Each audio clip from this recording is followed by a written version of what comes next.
Hi, folks. Welcome to another session. I am joined by my co author and co host, Andrew Davis. Good to see you as always. Um, Today, we're going to talk about um, value, clarity, flow. Um, and I think, this is important to me. I think, people might think that this is kind of like a minor aspect of flow engineering that just summarizes something very simply. But to me, this really informs why we're doing what we're doing and how we do it. This idea of what we want is flow, but we can't necessarily get there before we satisfy some preconditions. Um, Andrew, what do you think about this? These three elements of action. And what kind of drew you to them from the beginning? Yeah, and as you'd introduced, we termed these three the elements of action, and I guess working backwards on your questions, what drew us towards them? You and I started our discussions, and again and again and again.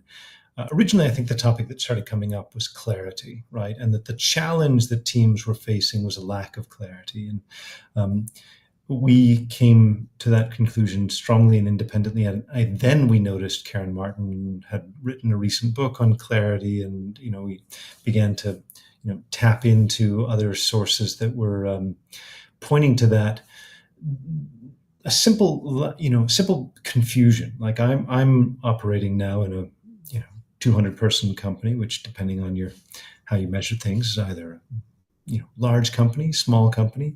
Um, but one of the things that I notice is that I know so little about what's going on, and I know so little about the ever-changing priorities. And there's deep technical complexity, and then it's broad, tons of people working on different things, and then it's changing.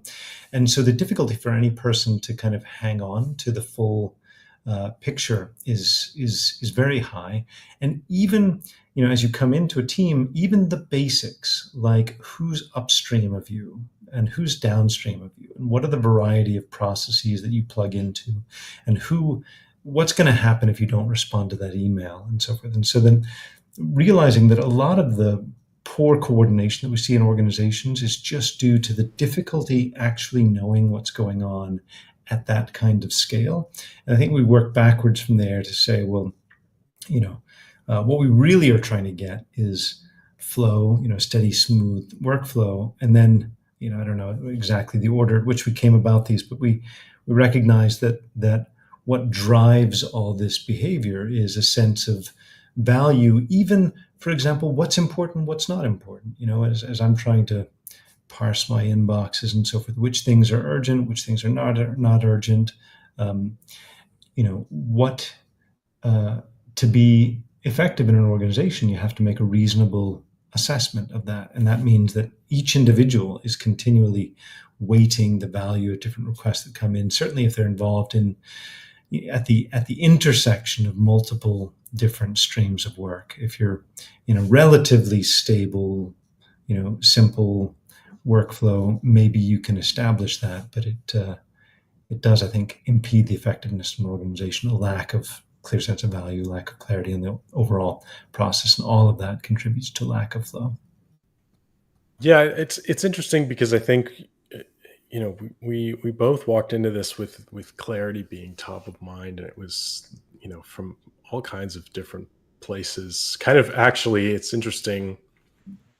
Back when we started working on the book, clarity was all the rage, right? Everyone was talking about clarity as this, missing piece that was sabotaging transformations and, extremely consequential. We had like McKinsey do a survey, and we had Tony Saldana's book on transformation failure. Um, and then so you might think that it makes sense to go, well, okay, well, clarity is essential. It should be our first starting point. Then we can't get to value without flow. So it should be clarity, flow, value, right? Why not go in that order?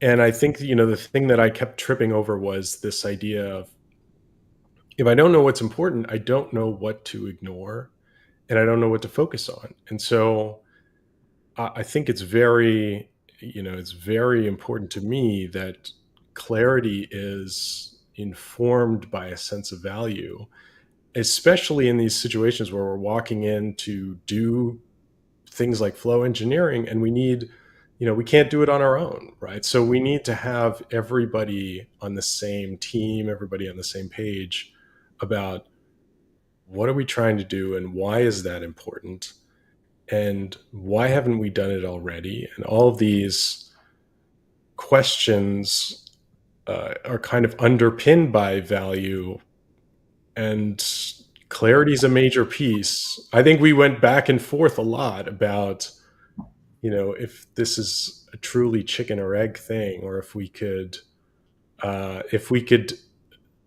confidently pick one over the other. And the tipping point, I wonder if the tipping point was cybernetics, or we just seized on cybernetics as a justification that said, well, there's a lot of research that says that this target is a great starting point. Yeah, and it was funny because that was one of the few real points where you and I had some heated disagreements, right, on the book about which should come first, clarity or value, right? And you were at some point really sticking to your guns, and I was a bit frustrated, right? Because I was saying that you've got to understand the situation before. You have to have a picture of the scenario, right? You have to know what you're looking at. Mhm. You can wait, this is important, this is not important, and so forth. So I was advocating for clarity first. I mean, to quote Karen Martin's book, Mhm. but you were advocating for, maybe you want to express the cybernetic point of view, why you were thinking about value first. I think I really seized on cybernetics as, admittedly a justification for what I strongly believed, as people often do. I don't know how susceptible you are to this, Andrew, but I can speak for humanity in saying that we often reverse engineer our Data justification. to confirm your conclusions. Exactly. But I kept thinking about this scenario. One of the things that we seized on very early was this idea of navigation, right? Prior to almost anything was this idea of, how do you navigate? How do you decide where to go and what to focus on? And we had all these analogies. We had the compass, we have maps, we have the active navigation, and we have this idea of a destination. And thinking about that and kind of working inside of that paradigm, thinking about, let's say we're Christopher Columbus, or we're somebody who's, venturing out into the wilds. You don't know where you're going to end up. You don't have a target, but you always have this intrinsic sense of value, right? Like, I was very attached to this idea of, at the very core of everything we do, we have these intrinsic motivations. We have, the desire for significance, for value creation, for contribution, for recognition, for living up to our parents, or becoming a contributor in society. We have all these things that are kind of like, they just build up from birth. And even from birth, we have things like hunger, survival, comfort, that are really kind of uh, foundational, and they shape our understanding of what clarity means, and even what we see when we go and look at the world. And that was very powerful to me. The fact that, and we apply this to an enterprise context. Everybody has all these motivations and incentives, and some of them are very transparent and visible, and other ones are very hidden and secretive. We have people who may seem like they're all just out for themselves, or other people who are very much in service of the mission and the vision of the company and the values of the company. but all of that is kind of shaping what we pay attention to, which shapes our sense of clarity. And, if we think about this idea of working backwards from, well, I already know what I want, um, and I'm just trying to, figure out how to justify it and get there. That's also shaping our sense of clarity, right? We're just looking to check boxes that says, well, I've done my homework and I can show that I've done my homework. And all of that, paints a very complicated picture, but I think it acts in service of the enterprise landscape, right? Where all of these things are at play, and not just within ourselves, but within all the individuals that we have to win over, collaborate with, avoid stepping on toes. There's a lot involved there. So, I still feel very passionately about this, and uh, I wonder. I often don't think about, are there 4 items? Should it be 2? Like, I don't know if that's come to mind for you after writing the book. But we didn't have some of that stuff that you just said is not are not things that I'd heard you share before, and it does resonate. I think that there is this underlying drive. It's a hunger, whether it's a hunger for food or hunger for money or hunger for status or whatever else, and this, in a sense, that's pain avoidance, wanting to avoid Mm, the pain. This argument that humans theoretically, it made a big impression on me.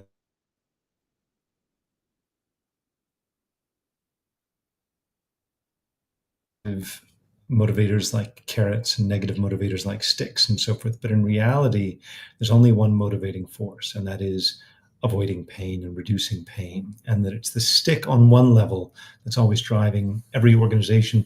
And that at some point, you were really quite stubborn about the point, and that forced me to open my mind to consider your point of view. And then the penny dropped, as the expression goes. And I realized that, yeah, what we pay attention to, how we define things, uh, is driven by value. And so all of our clarity, like what information you're seeking out, how do you define the world, sorry, um, is driven by that motivation. And I began to recognize a whole lot of other places where that underlying sense of value does drive the information you're looking for. I'm quite comfortable with 3 as being I refer to them as the dynamic elements in the mind. They align with mm, feeling, thinking, and acting. Value aligned with feeling, clarity aligned with thinking, flow aligned with acting, as we point out in the book. And that's such a common triad that comes up again and again and again. And even I noticed the other day that it aligns with adjectives, the quality of value. This like sentiment analysis. If you look at words with a positive slant or a negative slant, adjectives are in the nature of the value of things, the pleasant or unpleasant. mm, Clarity is the nature of nouns, verbs, the nature of flow, right? Change, action. mhm. So even on some basic level, the elements of our language center around just a very small number of moving elements. Even there's a principle called the interchangeability of data and computation that comes up when you look at functional Mm. programming. It also says that even the things that you think are static, like nouns, they're actually the result of dynamic processing. Uh, anyway, That's really interesting. It is, it's very fascinating stuff, and I think that it is a rabbit hole that we could tumble down for a very long time. But I'm eternally grateful for your patience and your patience with my inability to sell these ideas effectively. I feel like I'm still trying to explain why I was so attached to these ideas. But it was wonderful working through it, and mm, I feel like that was a tempering exercise, right? It was very much, and it might be some of our strongest thinking in the book as a result. because we really did go through this and throw it back and forth and think about, well, what about this scenario and what about that scenario, and how does this factor in, and it is very difficult to tease apart the chicken and egg that I think might be closer to reality, but I think much less useful and actionable, right? I mean, at some point you have to choose a chicken or an egg, and so I think that I think it's very helpful to have that distinction. And it came out to align well with the maps, right? The idea of starting with outcome mapping. It's like, what's your goal first? What's the value? What's the point? What do you want to do, right? And I think the debate is settled in my mind anyway. The idea that the value, the purpose is the first thing you need to clarify before you get into value stream mapping, right? Before you get into trying to understand in detail what's actually going on in the process. So I'm happy with the way that there was that resonance between these three elements of action cascading out to these 5 maps, right? So the first map on establishing the value, the second and third about diving deep into clarity and a clear understanding of the process and dependencies. And then the flow is what are the changes you need to make? Where do you need to go? And I find that that's still a sticking point for a lot of folks. A lot of folks still talking about value stream mapping will dive right into mapping a value stream. And then the question that we always get is, how do you pick a value stream, and how do we pick the boundaries, and how do we pick who should be involved? And the outcome mapping really makes that apparent, right? Really calls that to attention and forms up that understanding of what value stream should we actually look at. And I think it's a testament to our bias for action that we try and dive into value stream mapping to understand what are we doing. And that's very natural, but without stepping back to think about what is the most important thing that we could do and what are we working in service of, might actually save us a lot of time mapping a value stream that isn't connected to the most important thing that we have influence over. Or maybe it's something to call attention to what we don't have influence over, and we need to get some visibility into that, or we need to get people on our side before we go surface a bunch of problems that we can't actually act on. And that also, we started the conversation talking about the problem of a lack of clarity in an organization of any size, or a person who's plugged into any number of things. And the value question is a very, very powerful filter, right? If you've got lots of things that are important to you, then of course you'll have lots of things you need to pay attention to. If you can focus it down and say, this is my primary area of focus, it's an enormously clarifying function. So you got that clear outcome in mind. So it becomes pretty clear what value stream you need to be focusing on. It becomes pretty clear who you need involved in that process. It becomes pretty clear what outcomes you're looking for. And so that's where you can say, our human, default cognitive processing, we have this bias, we have confirmation bias. We're looking for, we want to pay attention to the things that prove that we're right, and you could say, it's not ideal. But you could also say that our cognitive bias is they're incredible filters in many cases. They lead us in the right direction. I look at a table of food, and the ones that have the most calories and fat and so forth are the most attractive, right? That capture your attention, right? It's an evolutionary mechanism, right? So it's good that we have that capacity, that we don't burden ourselves with unnecessary processing. Really all depends on what you're trying to accomplish. It's a great illustration of enabling and governing constraints being opposite sides of the same coin, right? It's something that I'm glad we were able to work into the book, was the duality of these types of constraints, and how everything that can restrict you can be liberating and can, relieve you of some obligation to do more, or expand your cognitive load or your work in progress or the number of things that you have to pay attention to or care about. Like, yes, you will miss things. Yes, you will ignore things by having a highly aggressive sense of value. In some cases, if you look at the most people who achieve incredible things in the world are ignoring everything but a small selection of focal items, right? Targets. And which interestingly is the very definition of flow, right? Where you become so absorbed in that one area of focus, the world disappears. That the mind has at some point, when you reduce work in progress, you reduce all of the noise, all the distraction, you choose one thing you want to focus on, then you can get that very, very powerful feedback loop where you just dive deep into something and then you begin to unpack that intrinsic value that arises.